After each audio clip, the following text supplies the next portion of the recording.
Hello students, please subscribe the channel, drop a like, share and comment. This is exercise number 14 of the Progressive Monthly Magazine, July 2022 on the speed of 100 words per minute. Start. Sir, the act itself has two parts.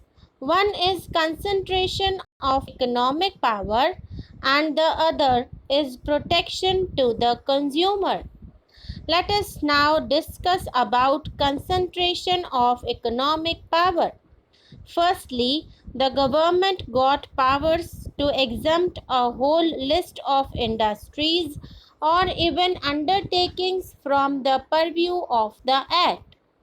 As a result of that power, under Section 22A, the government issued a notification in May 1985 saying that such a list of industries shall be exempted from the purview of Section 22A of the MRTP Act.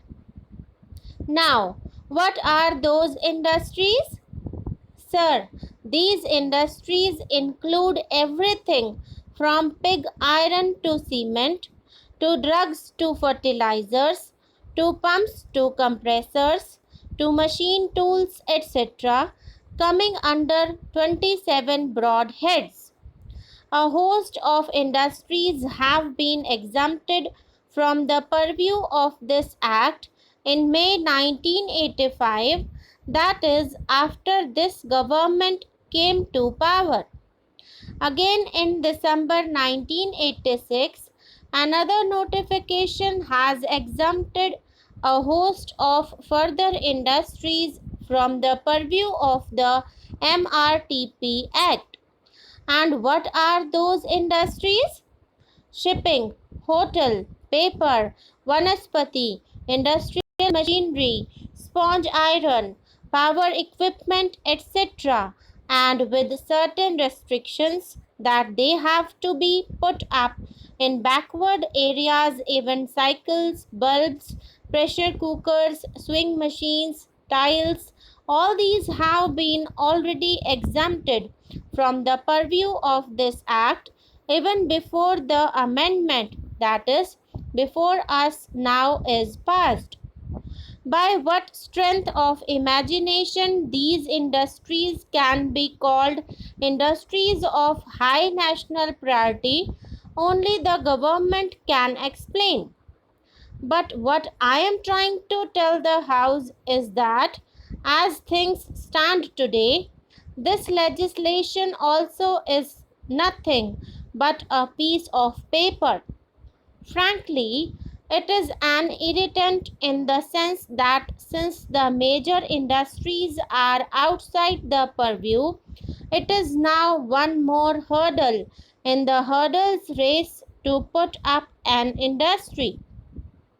Today, if a big house wants to put up an industry, the commission is one more hurdle, one more line that it has to cross.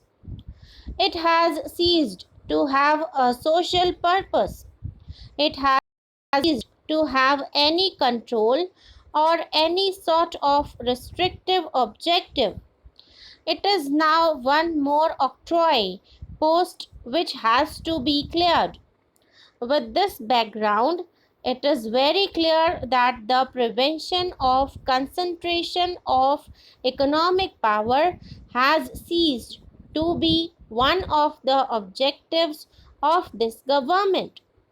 Sir, this is the most important recommendation which has been ignored, with the result that today the consumer has no remedy against the telephone department, against the supply of cooking gas, against the water supply, against the electricity, which are all in the hands of the government.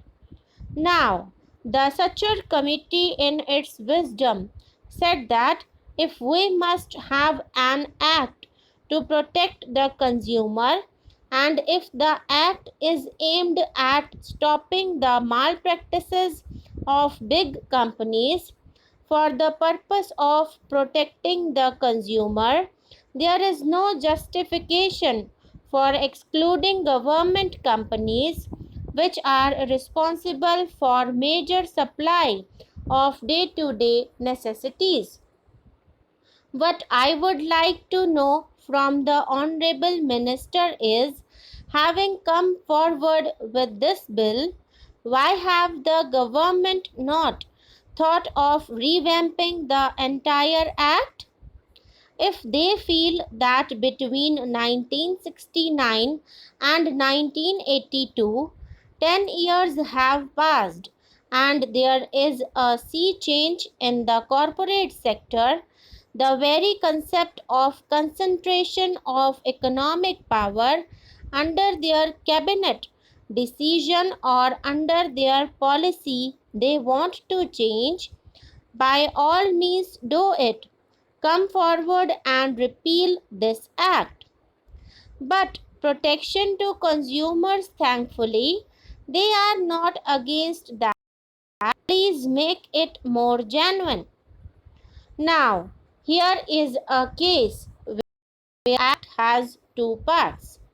Prevention of concentration of economic power has been totally diluted.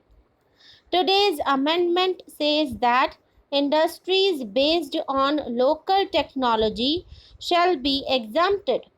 I do not understand, first of all, the purpose of this amendment, because under Section 22A they have the power to name any industry. They have to decide whether it is high priority. So all the local technology industries, they can include in that by notification. But they have brought forward the act. What will happen, sir? Supposing we need the big business, suppose we need high technology project, we are not allowing them entry into the locally developed technology. That means tomorrow the smallest project, the most insignificant project, also is now outside the purview of the MRTP Act. In other words, the very concept of monopoly capital, concentration of economic power, is a dead letter. I would expect the government to come forward and say, yes, the concentration of economic power is no more a priority in our list, therefore bring legislation and repeal it. If not, refer the present bill to a select committee. Let the committee go into the entire gamut of legislation, not only in this country but the antitrust laws of the US. They are supposed to be a free economy. We always criticize it for being too much private sector oriented.